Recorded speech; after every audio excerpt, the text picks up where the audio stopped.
చేసుకోండి, నొప్పి కలిగినా కూడా అబ్బా నొప్పి అనే మాట అనకూడదు అనేది కృష్ణాంజనేయులు గారు కావచ్చు, అట్లాగే మోహన్ రెడ్డి గారు మాట్లాడుతున్నారు. సరే ఇది న్యాయమా? ఈ రాష్ట్రంలో ఒక సగటు మనిషి ఎవరైనా ఒప్పుకునే వ్యక్తి పరిస్థితి ఉందా ఇలాగా? అసలు పవన్ కళ్యాణ్ గారిని దూషించింది ఎవరు సార్? ఈ గాదె సాయికృష్ణ విషయంలో పవన్ కళ్యాణ్ గారిని దూషించింది ఎవరు సార్?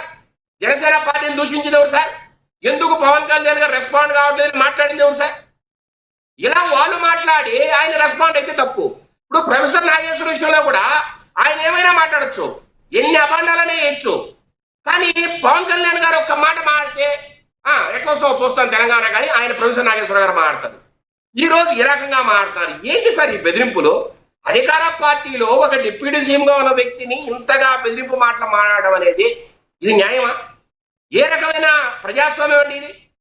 రాజకీయం లేకపోతున్నా మనము ఇంతకన్నా ప్రజాస్వామ్యంగా ఏం మాట్లాడాలి పవన్ కళ్యాణ్ గారు?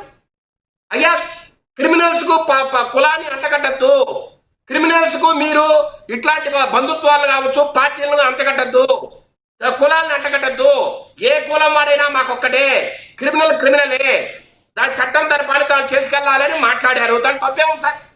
రెండో మాట, ఇప్పుడు కృష్ణాంజనేయ గారు అంటే సార్ దయచేసి కృష్ణాంజనేయ గారు నన్ను వేరే గారు అనుకోకండి, అంటే మీరు చెప్పిన దానికి నేను ఆన్సర్ చెప్తున్నా. ఇప్పుడు చంద్రబాబు గారు పిలిచి పరామర్శించారు, పవన్ కళ్యాణ్ గారు ఎందుకు పిలవలేదు అంటారు. అంటే ఒక గవర్నమెంట్ లో ఎంతమంది పిలవాలి సార్ పరామర్శకి? ఒక ముఖ్యమంత్రి గారు ఈ రాష్ట్రంలో అత్యున్నతమైన నేత, ఆయన ఈ రాష్ట్ర ప్రభుత్వానికే ముఖ్యమంత్రి, అధినాయకుడు, ఆయనే ఇంటికి పిలిచి ఒక గంట పాటు వాళ్ళతో మాడి మీకు న్యాయం జరుగుతుందని చెప్పినప్పుడు మళ్ళా పవన్ కళ్యాణ్ గారు ఎందుకు మాట్లాడలేదని అడుగుతున్నారంటే దీంట్లో భావం ఏంటో వారే చెప్పాలి. ఎంతమంది పిలిచి మాట్లాడాలా? అంటే హోమ్ మినిస్టర్ ఒక పక్క, డిప్యూటీ సీఎం ఒక పక్క, మినిస్టర్లు ఒక పక్క, లోకల్ ఎమ్మెల్యేలు ఒక పక్క, లోకల్ వార్డు మెంబర్లు ఒక పక్క, అందరూ పిలిచి మాట్లాడి వాళ్ళందరినీ సర్ది చెప్తేనేనా సార్ గవర్నమెంట్ బాగా పనిచేస్తున్నట్టు? సరే మూడో మాట, గాదె సాయికృష్ణ విషయంలో ప్రభుత్వం ఎక్కడా కూడా మేము చాలా సూపర్ సక్సెస్ చేశాం, ఆయన చంపడం అనేది తప్పు లేదని మేము ఎక్కడైనా అన్నామా? అసలు ఏం జరిగిందో తెలియకుండా కొన్ని వ్యాఖ్యానాలు చేసే నేపథ్యంలో సార్ విషయాలు బయటకు రాకుండా దయచేసి దీని మీద మాట్లాడదని మాట మేము రకరకాల డిబేట్లో చెప్పాం. కానీ ఎప్పుడైతే సిట్టు దర్యాప్తులో రిమాండ్ రిపోర్ట్ లో పక్కాగా లాకప్ జరిగింది అని సిట్టు దర్యాప్తు చేసినప్పుడు ఖచ్చితంగా దాన్ని ప్రభుత్వం తరపున మేము నమ్మాలి. నమ్మిన తర్వాత ఏం చెప్పాం? సిఏ నాగరాజు గారు ఎవరైతే దాంట్లో నిందితుల్లో ఉన్నాడో ఆయన మీద హత్య కేసు పెట్టారు, ఆయన జైలు పంపించారు, ఈ రోజు రిమాండ్ లో ఉంటారు, మళ్ళీ పోలీస్ కస్టడీకి మళ్ళీ తీసుకుంటున్నారు. అట్లాగే రకరకాల అతనికి ఎవరైతే సపోర్ట్ చేశారో, ఎవరైతే అతనికి ఈ గాదె సేకరించే విషయంలో అతనికి తోడ్పాటుగా ఉన్నారో వారందరినీ కూడా శిక్షించే విధంగా, వారందరి జాతకాలు బయటకు తీసే విధంగా ఈరోజు దర్యాప్తు జరుగుతోంది.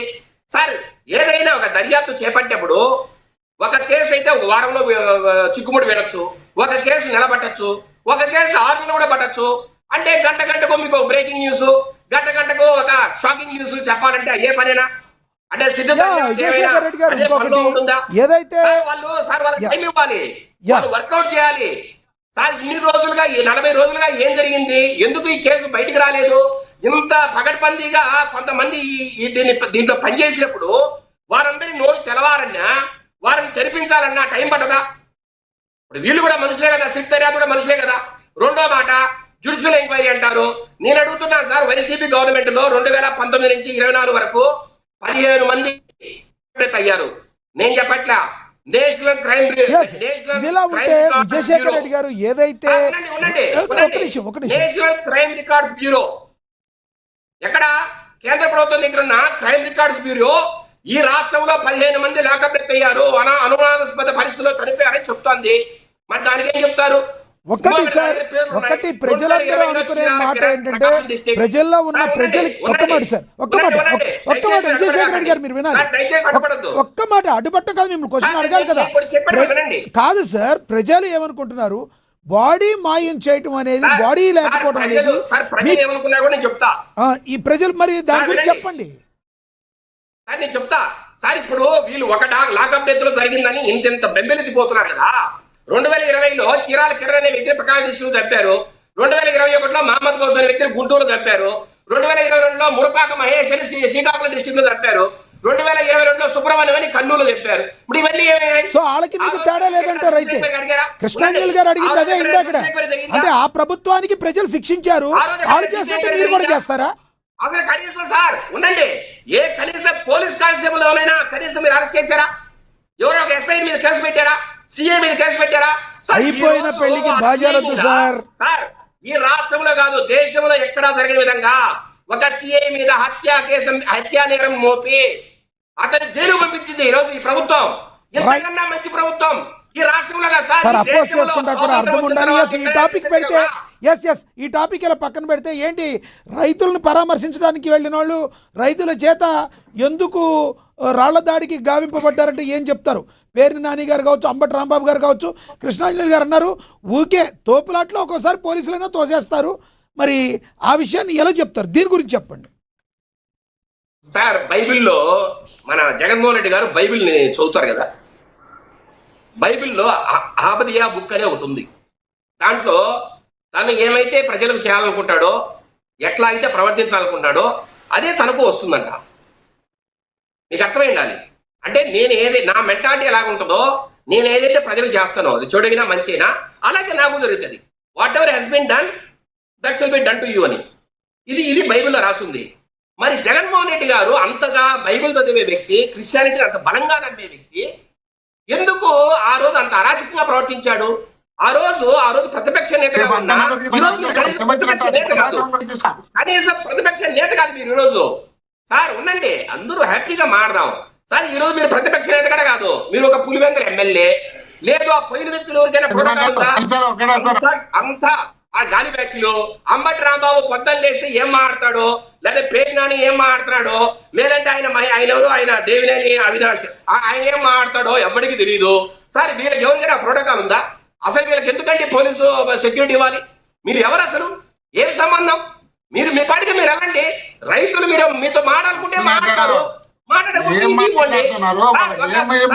ప్రతిపక్ష పార్టీకి చెందిన అధీనే పోతే మీరు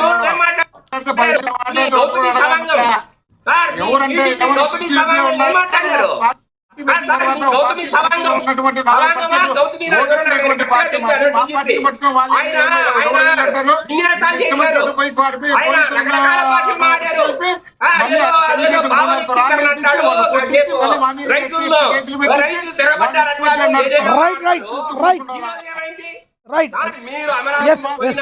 రైట్ విజయశేఖర్ రెడ్డి గారు అర్థమైంది. రైతులు ఏమడిగారు? అయ్యా మీరు అమరావతిలో వచ్చే లోపల మీ అభిప్రాయం అర్థమైంది. మీరు క్లియర్ గా చెప్పండి. క్లియర్ గా అడుగుతారు. రైట్ మరొక నేతున్నారు. విజయశేఖర్ రెడ్డి గారు మీ అభిప్రాయం అర్థమైంది. మళ్ళీ ఇస్తాను మీకు కంక్లూడ్ చేస్తాను. ఇస్తాను మళ్ళీ ఇస్తాను. ఇంకొక పర్సన్ మాట్లాడారు కదా. వ్యతిరేకిస్తున్నారా మాట అడిగారు. అడిగిపోండి, చెప్పండి. మీరు అమరావతికి సపోర్ట్ చేస్తాం చెప్పండి. మీకు ధైర్యము ఇంకేదైనా ఉంటే చెప్పండి. అట్లా కాకుండా సమాధానం చెప్తారు. మోహన్ రెడ్డి గారు చెప్తారు. జనసేన నేత మళ్ళీ ఇస్తాను సార్. మీ ఇద్దరికి మళ్ళీ ఇస్తాను. కంక్లూడ్ చేద్దరు కానీ ప్లీజ్ దయచేసి ఆగండి. మనతోటి జనసేన నేత శంకర కృష్ణవేణి గారు ఉన్నారు, ఆవిడతో మాట్లాడదాం. కృష్ణవేణి గారు నమస్తే అండి. కృష్ణవేణి గారు నమస్తే అండి. నమస్తే అండి లక్ష్మీనాథ్ గారు, అలాగే ప్యానెల్ లో ఉన్న ఇతర ప్యానలిస్టులందరికీ నమస్కారం అండి. ఏంటి కృష్ణవేణి గారు, మీరు ఏదన్నా సభ పెట్టుకున్నప్పుడు మీకు దిశానిర్దేశం చేయొచ్చు. ఆ సభలో కూడా వైసీపీ వారినే కార్నర్ చేసి టార్గెట్ చేస్తారని అనే వాళ్ళకి మీరు ఏం సమాధానం చెప్తారు? సార్ ఇస్తాను సార్ ప్లీజ్. ఏం సమాధానం చెప్తారు? పవన్ కళ్యాణ్ గారు ఐ లవ్ వైసీపీ, మీరు ఇదే విధంగా తిట్టండి, ఇంకా అంతకంటే తక్కువ సీట్లు తెచ్చుకోండి అని వ్యంగ్యాస్త్రాలు విసరడాన్ని మీరు ఏ రకంగా చూస్తారు ప్లీజ్? సార్ మా అధినేత పవన్ కళ్యాణ్ గారు ఆయన పని ఆయన చేసుకుంటూ, ఆయన శాఖలను ఆయన నిర్వర్తించుకుంటూ వెళ్ళిపోతూ ఉన్నారు. అంటే ఒక పక్క పార్టీ బలోపేతం కోసం మా కేడర్కి దిశానిర్దేశం చేస్తూ, కానీ పిలిచి పదే పవన్ కళ్యాణ్ గారిని తిడుతూ ఉంటే ఏ రకంగా సహిస్తారండి? ఆయన మీద ఎన్ని ఆరోపణలు చేస్తున్నారో చూస్తున్నాం. వైసీపీ వాళ్ళకి సమాధానం కూడా చెప్పకూడదు, వాళ్ళు అన్నట్టు పడి ఉండాలి. అంటే ఏ వ్యక్తికైనా సరే కానీ సహన ఓర్పు ఉంటది. కానీ మా అధినేత పవన్ కళ్యాణ్ గారు లోపల అగ్నిగుండంలా మండుతున్నా సరే కానీ బయటకు నవ్వుతూ ఒక మాట చెప్తారండి. అదంతా కూడా నేను ఇమ్యూనిటీగా వాడుకుంటున్నాను, తిట్టండి అని. అంటే తిట్టండి అని తిట్టించుకోవడం ఎవరికైనా సరదానా అండి? ఎవరికైనా కావాలా అది? కానీ పదే వైసీపీ వాళ్ళు పవన్ కళ్యాణ్ గారినే టార్గెట్ చేస్తున్నారంటే దానికి కూటమి కూర్పు కానీ ఇవాళ ప్రభుత్వం ఏర్పడడానికి కానీ కానీ ఇక్కడ ఇంకొకటి ఉంది కృష్ణవేణి గారు, ఒక్క మాట, ఏ రోజు కూడా పవన్ కళ్యాణ్ గారు సహించినప్పటికీ కూడా వైసీపీని ఎండగొట్టకుండా ఆగలేదుగా. మరి మీరు కూడా తిట్టారుగా, మీరేమైనా కామ్గా ఉన్నారా? కామ్గా లేరు కదా.